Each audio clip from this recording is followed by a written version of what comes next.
Au début de l'année, le Fonds monétaire international attendait avec impatience une belle année 2022, mais plus maintenant. Il y a une révision à la baisse significative de nos projections de croissance pour l'économie mondiale de 4,4% en janvier à 3,6% dans notre dernière mise à jour, une différence de 0,8 points de pourcentage.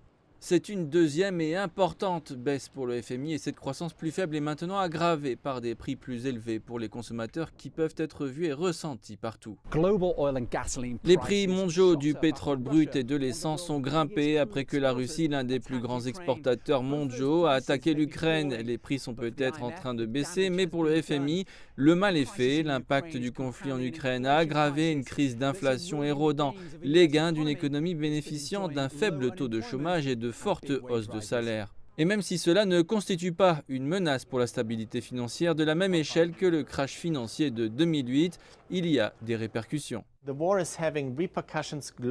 La guerre a des répercussions à l'échelle mondiale et par divers canaux, notamment à travers la hausse des prix des matières premières, l'insécurité alimentaire et l'exposition des institutions financières aux actifs russes et ukrainiens.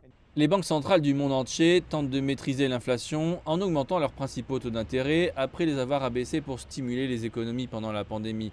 La Réserve fédérale américaine a relevé pour la première fois son taux de référence proche de 0 en mars et certains experts prévoient des hausses consécutives en mai et en juin.